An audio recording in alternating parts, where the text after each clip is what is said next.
Here we are going to discuss regarding the different types of leasing. There are two basic kinds of leases such as operating lease and financial lease. Let us discuss each one of these in detail. First of all, let us discuss what is an operating lease. It is a short-term lease and it is done on a period-to-period basis. So, the lease period in such a contract is normally less than the useful life of the asset, and the lease is usually cancelable at short notice by the lessee.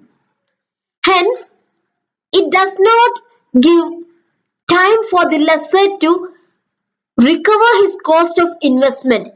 So, in order to recover this cost, the lessor has to make further leases, or he may have to sell the asset to recover his cost of investment and expected rate of return. But the lessee has an option of renewing the lease after the expiry of the lease period. So it is beneficial for the lessee. And lessor is generally responsible for the maintenance, payment of insurance and taxes of the asset. He may also provide other services to the lessee. As it is a short-term cancelable lease, it is much risky to the lessor. When it implies higher risk to the lessor, it also gives him higher lease rentals. So, when the risk is high, we know that the profit will also be high. So, it is risky to the lessor, and at the same time, he can gain more or higher lease rentals. So, the lessee has to pay more lease rentals when the lessor has got all the risk. Now, coming to the financial lease, when compared to the operating lease, a financial lease is for a long period of time, and it is not cancelable by the lessee before the date of expiry of the contract. And then the lessor has time for recovering his investment during the life of the asset. He can recover his investment along with an acceptable rate of return also. And in the case of a financial lease, the lessee is generally responsible for the maintenance, payment of insurance, and service of the asset. However, in certain lease agreement, sometimes it may require the lessor to maintain and service the asset. That is up to the lessor and lessee to decide. But normally, in the case of a financial lease, the lessee is responsible for the maintenance and insurance.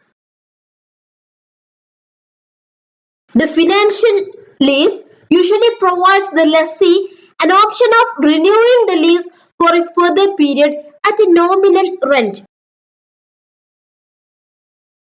There are different forms of financial lease like sale and lease back, direct leasing, leveraged lease, straight lease and modified lease, front-ended and back-ended lease. Now let us see what is this sale and lease back. In this case, an arrangement is made whereby the actual owner of the asset sell that asset and he himself lease it back. Let us see how it happens. Suppose the owner has got the asset and he sells this asset to the buyer. Now the buyer becomes the owner and the actual owner becomes the seller. Now the seller who was the previous owner of the asset, he wants to use the asset. By selling the asset to the present owner, the seller has got the amount of the sale. That is, he is in possession of a huge amount by selling the asset to the present owner.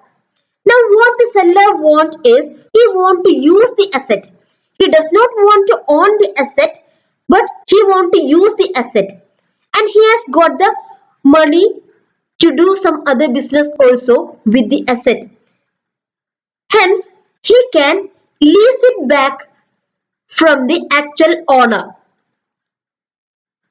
Now, when this agreement comes into existence, the present owner becomes the lessor and the previous owner who sold the asset becomes the lessee. That is how sale and leaseback functions. This type of leasing is normally preferred by firms facing shortage of working capital funds. The lessors engaged in the sale and leaseback include insurance companies, leasing companies, pension funds, then certain private finance companies and some financial institutions also. Now, coming to the direct leasing, here, a firm acquires the use of an asset that it does not already own. In the case of sale and leaseback, we mentioned that the lessee will sell the property owned by the lessee to the lessor and lease it back. But in this case, this property is not previously owned by the lessee. So, we can say that it is the actual form of directly leasing. A direct lease may be arranged either from the manufacturer directly or through the leasing company. If it is done through the manufacturer, then it is done just like the manufacturer owns the asset because he is manufacturing it, and the manufacturer himself acts as the lessor and he leases this asset to the lessee. So that is directly leasing from the manufacturer. The direct leasing is performed in another manner also. In this case, the leasing company purchases the asset from the actual manufacturer and then enter into a leasing contract with a lessee. Thus, the leasing company here becomes the lessor. Sometimes the lessee himself make the arrangements for the purchasing of the asset for the leasing company because he can lease it from the leasing company once the leasing company purchased that asset. So that purchasing arrangement will be made by the lessee. And the next type of leasing is a leveraged leasing. In the case of a leveraged leasing, an arrangement is made under which the lessor borrows funds for purchasing the asset. He borrows the fund from a lender, and using this fund, the lessor purchases the asset, and the loan is usually secured by the mortgage of this asset itself. And then he leases it to the lessee. And the lease rentals to be received from the lessee may be used for paying the fund back to the lender or paying back the borrowed amount.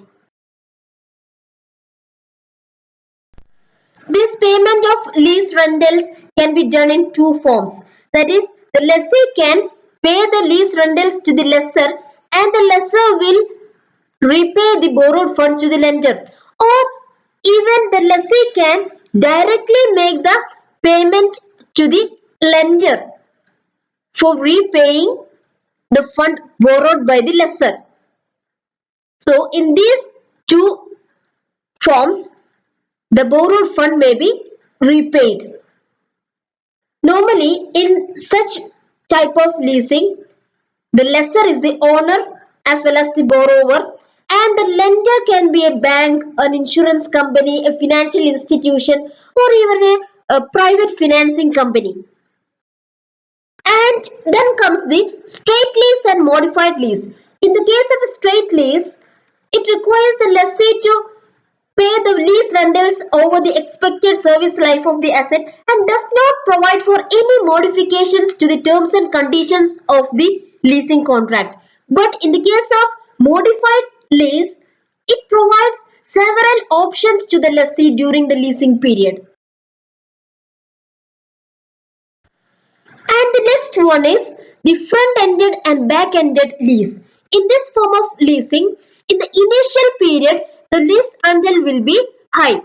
That is, the lessor tries to recover the cost and also make some profits in the initial period itself. And in the later period, the lease will be provided at nominal rentals.